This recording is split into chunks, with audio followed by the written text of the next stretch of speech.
मौखिक परीक्षा और वाइवा से पूरी तरह से खत्म करनी चाहिए, क्योंकि इसमें तमाम द्रोणाचार पद्धति के टीचर लोग दलितों, पिछड़ों, आदिवासी बच्चों के साथ में अन्यायपूर्ण दुर्भाव करते हैं। बात कर रहे हैं वन नेशन वन इलेक्शन होना चाहिए।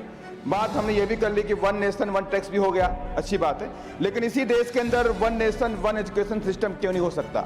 अमीरों की बच्चों की एजुकेशन अलग होगी, गरीबों की बच्चों की एजुकेशन अलग नहीं हो सकती। ये देश भारत जो संविधान चलता है, इस पर भी सरकार को विचार करना चाहिए। इसके साथ ही स्कॉलरशिप और फेलोशिप जो कि कई महीनों आज नहीं मिल रही है नई शिक्षा नीति में, वो टाइम पर उनको मिलने का काम किया। यहाँ तक कि बच्चों की शिक्षा के प्रोत्साहित करने के लिए माता सावित्रीबाई फुले शिक्षा मदद योजना शुरू किया। लाखों बच्चियों को साइकिल और 25,000 रुपये का चेक दिया ताकि बच्चियाँ 10th और 12th की शिक्षा को ग्रहण कर सकें। मान्यवर, आज सरकार की शिक्षा नीति में देश का गरीब बच्चा शिक्षा से महरूम हो रहा है। सरकारी स्कूलों में शिक्षा का स्तर काफ़ी गिरा हुआ है। शिक्षक स्कूल जाते ही नहीं, सिर्फ सैलरी लेने जाते हैं। अभी हाल ही में एक न्यूज़ आई कि मध्य प्रदेश की शिक्षिका विदेश में रह रही थी, लेकिन उस सैलरी ले रही थी अपने सरकारी डिपार्टमेंट से।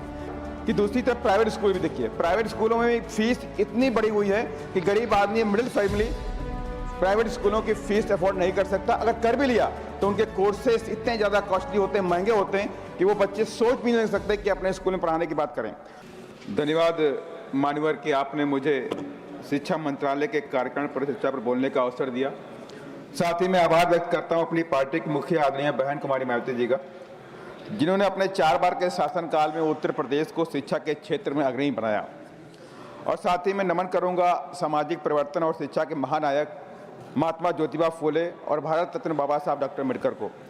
मानव, शिक्षा ही व्यक्ति के व्यक्तित्व का निर्माण करती है और शिक्षा ही देश का भी निर्माण करती है। मानव, बहुजन महापुरुषों में महात्मा फुले का बड़ा योगदान शिक्षा के लिए है।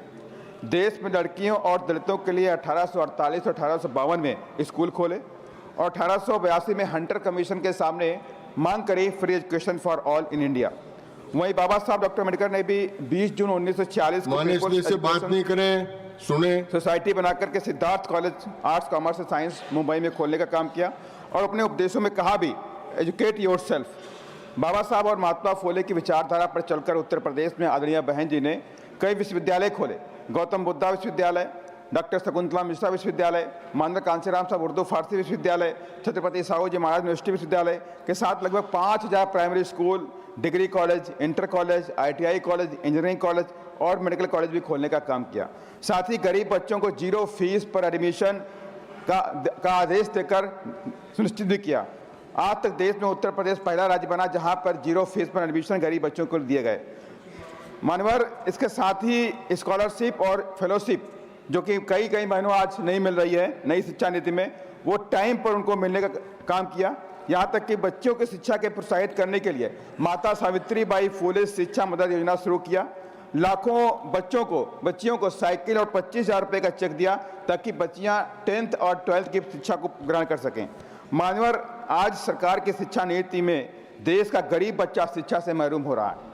सरकारी स्कूलों में शिक्षा का स्तर काफ़ी गिरा हुआ है। शिक्षक स्कूल जाते ही नहीं, सिर्फ सैलरी लेने जाते हैं। अभी हाल ही में एक न्यूज़ आई कि मध्य प्रदेश की शिक्षिका विदेश में रह रही थी, लेकिन उस सैलरी ले रही थी अपने सरकारी डिपार्टमेंट से। माननीय, मैं सरकार से कहना चाहता हूं आपके माध्यम से, स्कूलों में परफॉर्मेंस बेस्ड प्रमोशन शिक्षकों का तय करना चाहिए। अगर आपकी परफॉर्मेंस नहीं है स्कूल के चाहिए तो आपका प्रमोशन नहीं होना चाहिए।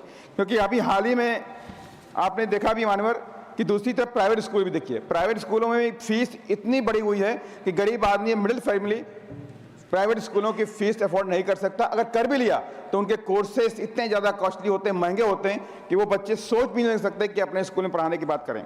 महोदय, मान्यवर, आपके देश के अंदर हम बात कर रहे हैं वन नेशन वन इलेक्शन होना चाहिए। बात हमने ये भी कर ली कि वन नेशन वन टैक्स भी हो गया, अच्छी बात है, लेकिन इसी देश के अंदर one nation one education system क्यों नहीं हो सकता?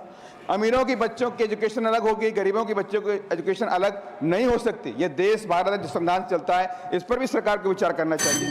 साथ ही मैं लास्ट में खत्म कर रहा हूँ, मौखिक परीक्षा और वाइवा से पूरी तरह से खत्म करनी चाहिए, क्योंकि इसमें तमाम द्रोणाचार पद्धति के टीचर लोग दलितों, पिछड़ों, आदिवासी बच्चों के साथ में अन्यायपूर्ण दुर्भाव करते हैं।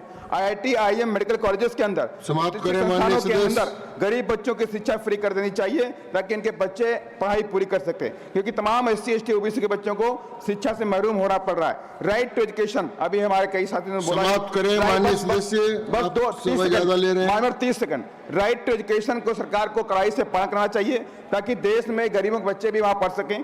देश में पॉपुलेशन के हिसाब से स्कूल, कॉलेज, यूनिवर्सिटी भी खोलने की जरूरत है मानवर। मैं लास्ट में एक बात और कहूंगा, ऑनलाइन एजुकेशन का चलन चल रहा है, लेकिन ऑनलाइन एजुकेशन भी बच्चों के लिए बहुत खतरा है। कि बच्चे ऑनलाइन बहुत सारी वो चीजें देख लेते हैं जो उनको उस उम्र में नहीं देखना चाहिए। इसको भी देख के सरकार को कोई ना कोई पॉलिसी बनानी चाहिए। साथ ही मैं लास्ट में एक बात करना चाहूंगा, लास्ट में बात कर खत्म करना चाहूंगा, सरकार को शिक्षा मेला या शिक्षा का महाकुंभ की व्यवस्था भी करनी चाहिए, ताकि इस देश के नौजवान शिक्षित होकर के उस महाकुंभ में जाए, अपने समाप्त हुआ भाषण आपका। शिक्षा को ग्रहण कर श्री संजय कुमार झा।